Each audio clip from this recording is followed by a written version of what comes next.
অবশেষে ১৯তম শিক্ষক নিবন্ধন সার্কুলার নিয়ে নতুন নীতিমালা দিল এনটিআরসিএ। আসসালামু আলাইকুম সম্মানিত ভিউয়ার্স, যারা ১৯তম শিক্ষক নিবন্ধন সার্কুলারের জন্য অপেক্ষা করতেছেন, তো আজকের এই ভিডিওটি তাদের জন্য। আজকের এই ভিডিওতে আপনারা জানতে পারবেন ১৯তম শিক্ষক নিবন্ধন সার্কুলারটি কবে দেওয়া হচ্ছে, ১৯তম শিক্ষক নিবন্ধন সার্কুলারে কি কি পরিবর্তন আনা হচ্ছে, ১৯তম শিক্ষক নিবন্ধনের প্রশ্নের ক্যাটাগরি কেমন হবে, ১৯তম শিক্ষক নিবন্ধনে মোট কতটি প্রশ্ন করা হবে। এখানে সব বিষয় মিলিয়ে একটি আপডেট এসেছে। আমরা এই সংক্রান্ত সকল আপডেট আপনাদেরকে বিস্তারিত জানিয়ে দিব। তার জন্য অবশ্যই সম্পূর্ণ দেখার চেষ্টা করবেন, তাহলেই সম্পূর্ণ বুঝতে পারবেন। ভিউয়ার্স, আমরা কথা না বাড়িয়ে মূল আলোচনায় চলে যাব। যারা আমাদের সাথে নতুন যুক্ত হয়েছেন তারা অবশ্যই চ্যানেলটি সাবস্ক্রাইব করে আমাদের সাথেই থাকুন। ভিউয়ার্স, এইখানে আমরা জানতে পেরেছি ডেইলি ক্যাম্পাসের প্রতিবেদনে বলা হয়েছে আজকে শিক্ষক নিবন্ধনের বিধিমালায় পরিবর্তন আসছে। ১৯তম থেকে পুরোদমে কার্যকর। বেসরকারি শিক্ষা প্রতিষ্ঠানে শিক্ষক নিবন্ধনের বিধিমালায় পরিবর্তন আসছে। বিধিমালা কাম্য শিক্ষাগত যোগ্যতায় আমূল পরিবর্তনের উদ্যোগ নেওয়া হয়েছে। এর ফলে বিষয়ের মিল থাকলেই যে কোনো প্রতিষ্ঠানের নিয়োগ সুপারিশ পাবে চাকরি প্রার্থীরা। আসন্ন ১৯তম শিক্ষক নিবন্ধন থেকে এটি কার্যকর করা হবে। সোমবার বেসরকারি শিক্ষক নিবন্ধন ও প্রত্যয়ন কর্তৃপক্ষ এনটিআরসি এর একটি সূত্র দ্য ডেইলি ক্যাম্পাসকে বলেন, কাম্য শিক্ষাগত যোগ্যতা ভিন্ন ভিন্ন হওয়ায় জেনারেলের নিবন্ধনধারীরা মাদ্রাসা কিংবা কারিগরি শিক্ষা প্রতিষ্ঠানে যেতে পারেন না।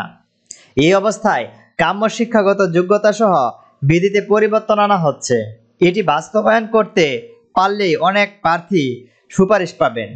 নাম অপ্রকাশিত সত্ত্বেও এনটিআরসি এর এক কর্মকর্তা বলেন, স্কুল, কলেজ, মাদ্রাসা, কারিগরি শিক্ষা প্রতিষ্ঠান শিক্ষক নিবন্ধন কাম্য শিক্ষাগত যোগ্যতার মিল না থাকায় ষষ্ঠ গণবিজ্ঞপ্তিতে অন্তত ৫,০০০ শিক্ষক নিয়োগের সুপারিশ করা যায়নি।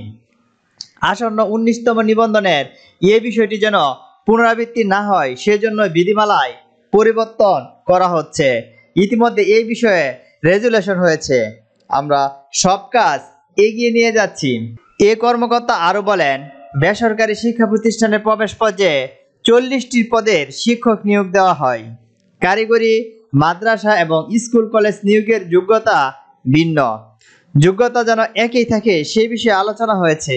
এছাড়াও বিধিমালায় মৌখিক পরীক্ষার নম্বর যেন যুক্ত করা হয় সে বিষয়েও সিদ্ধান্ত হয়েছে।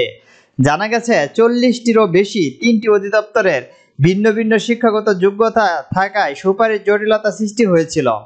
অনেক প্রার্থী সুপারিশ বঞ্চিত হয়েছিল।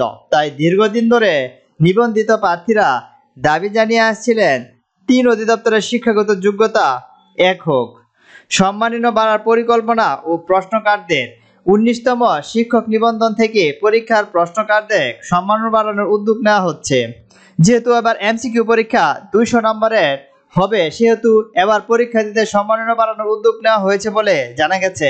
এনটিআরসি জানিয়েছে, আগে একজন প্রশ্নকারক ১০ থেকে ২৫টি প্রশ্ন করতেন, সেজন্যই তারা একরকম সম্মানী পেতেন। তবে যেহেতু ১৯তম থেকে তাদের প্রশ্ন সংখ্যা বাড়বে, সেহেতু সম্মানীয় বৃদ্ধি পাবে।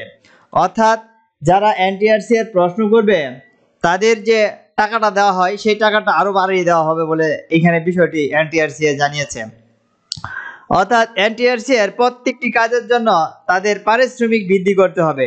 তবে সার্কুলার নিয়ে এখন পর্যন্ত তারা গুরুত্বপূর্ণ আপডেট এখন পর্যন্ত দেয়নি। তবে আশা করতেছি তারা এটা দ্রুত দিবে। না দেওয়া পর্যন্ত অবশ্যই আমরা এটা নিয়ে কাজ করব। তার জন্য অবশ্যই আমাদের চ্যানেলটি সাবস্ক্রাইব করে আমাদের সাথেই থাকুন। ধন্যবাদ।